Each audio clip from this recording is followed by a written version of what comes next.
Hello and welcome to the channel study with Shubham.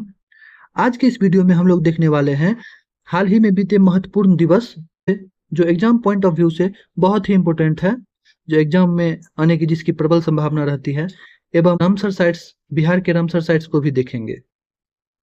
तो चलिए शुरू करते हैं। हमारा पहला दिवस है राष्ट्रीय मतदाता दिवस, जो कि 25 जनवरी को मनाया जाता है। राष्ट्रीय मतदाता दिवस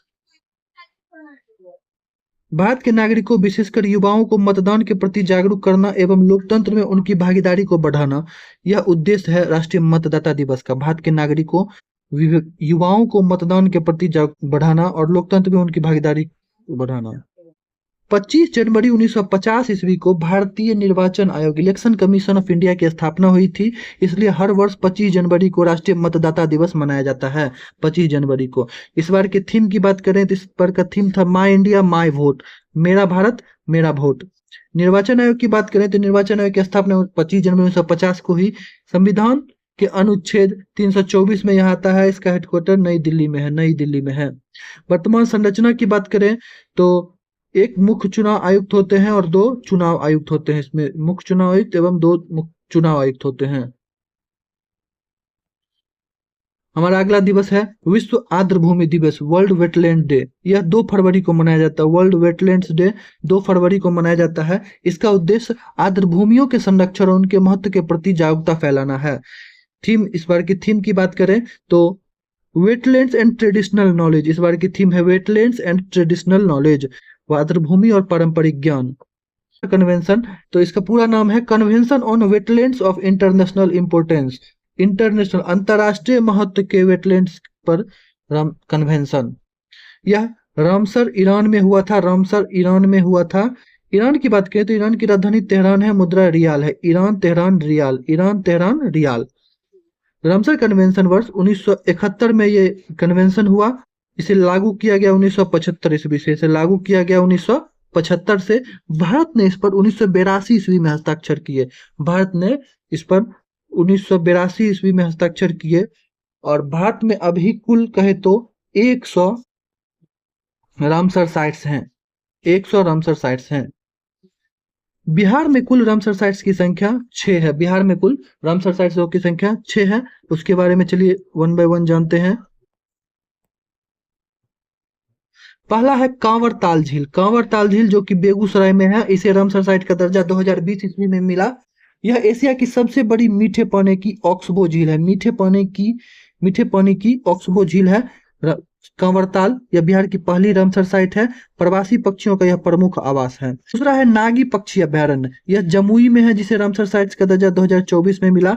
नागी पक्षी अभयारण्य यह मानव निर्मित आर्द्रभूमि है। नागी नदी पर बांध से निर्मित किया गया है। सर्दियों में यहाँ यूरोप, रूस एवं मध्य एशिया से प्रवासी पक्षी आते हैं। नागी पक्षी अभयारण्य में जल पक्षियों का प्रमुख आवास है। यह झाझा वन क्षेत्र में स्थित है। नागी पक्षी अभयारण्य। नकटी की बात करें, यह भी जमुई में पड़ता है। इसे रामसर साइट का दर्जा 2024 में ही मिला था। यह भी मानव निर्मित आर्द्रभूमि है। यह भी झाझा वन क्षेत्र का हिस्सा है। अगला है गोकुल जलाशय। गोकुल जलाशय जो कि बक्सर में पड़ता है। रामसर साइट, इसे 2025 में दर्जा मिला रामसर साइट का। गंगा नदी के दक्षिणी किनारे पर स्थित ऑक्सबो झील है। यह भी एक ऑक्सबो झील है। गोकुल जलाशय गंगा नदी के दक्षिणी किनारे पर। यह प्राकृतिक बाढ़ अवरोधक, फ्लड बफर है। यहाँ 50 से अधिक पक्षी प्रजातियों का आवास है गोकुल जलाशय में। मत्स्य पालन और सिंचाई के लिए यह महत्वपूर्ण है गोकुल जलाशय। स्थानीय समुदाय द्वारा संरक्षण गतिविधियां यहाँ संचालित की जाती है। हमारा अगला रामसर साइट्स है उदयपुर झील। उदयपुर झील जो कि पश्चिमी चंपारण में पड़ता है। इसे रामसर साइट का दर्जा 1925 ईस्वी में मिला। उदयपुर झील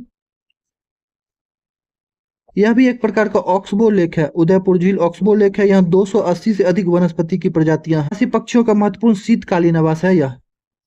अगले रामसर साइट की बात करें तो यह है गोगाबिल झील। गोगाबिल झील यह कटिहार में स्थित है। इसे रामसर साइट का दर्जा 2025 में ही मिला। यह बिहार का नवीनतम रामसर साइट है। बिहार का पहला कम्युनिटी रिजर्व भी है। बिहार का पहला कम्युनिटी रिजर्व है, सामुदायिक रिजर्व। यह गंगा और महानंदा नदियों के बीच स्थित है। गंगा और महानंदा नदी के बीच स्थित है गोगाबिल झील। सेंट्रल एशियन फ्लाईवे का महत्वपूर्ण पक्षी पड़ाव है यह। सेंट्रल एशियन फ्लाईवे का इंपोर्टेंट बर्ड एरिया के रूप में मान्यता प्राप्त है। इसे इंपोर्टेंट बर्ड एरिया के रूप में। सैकड़ों प्रवासी पक्षियों का शीतकालीन आवास होता है गोगाबिल झील। हम लोग अगले अगले दिवस की बात करें तो अगला दिवस हमारा है विश्व जल दिवस। विश्व जल दिवस जो कि 22 मार्च को मनाया जाता है। थीम इस बार की बात करें, इस बार का थीम था water and gender. Water and gender theme को बिल्कुल अच्छे तरीके से पढ़ लेंगे क्योंकि इसके एग्जाम्स में पूछे जाने की प्रबल संभावना होगी। विश्व जल दिवस, इसका थीम है जल और लैंगिक समानता। हमारा अगला दिवस है विश्व पृथ्वी दिवस। विश्व पृथ्वी दिवस 22 अप्रैल को मनाया जाता है। इस बार का थीम है आवर पावर आवर प्लेनेट, हमारी शक्ति हमारा ग्रह। विश्व पृथ्वी दिवस यह पर्यावरण संरक्षण एवं जलवायु परिवर्तन के प्रति जागरूकता बढ़ाना इसका उद्देश्य है विश्व पृथ्वी दिवस का। यह पहली बार कब मनाया गया? 1970 ईस्वी में पहली बार मनाया गया विश्व पृथ्वी दिवस। इसके संस्थापक गैलोर्ड नेल्सन को माना जाता है, जी नेल्सन को माना जाता है।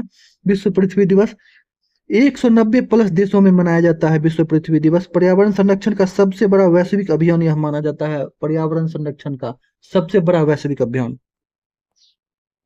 हमारा अगला दिवस है अंतर्राष्ट्रीय जैव विविधता दिवस जो कि 22 मई को मनाया जाता है, 22 मई को। और इस बार के थीम की बात करें तो इस बार की थीम है acting locally for global impact, वैश्विक प्रभाव के लिए स्थानीय स्तर पर कार्य। Acting locally for global impact 22 मई अंतर्राष्ट्रीय जैव विविधता दिवस।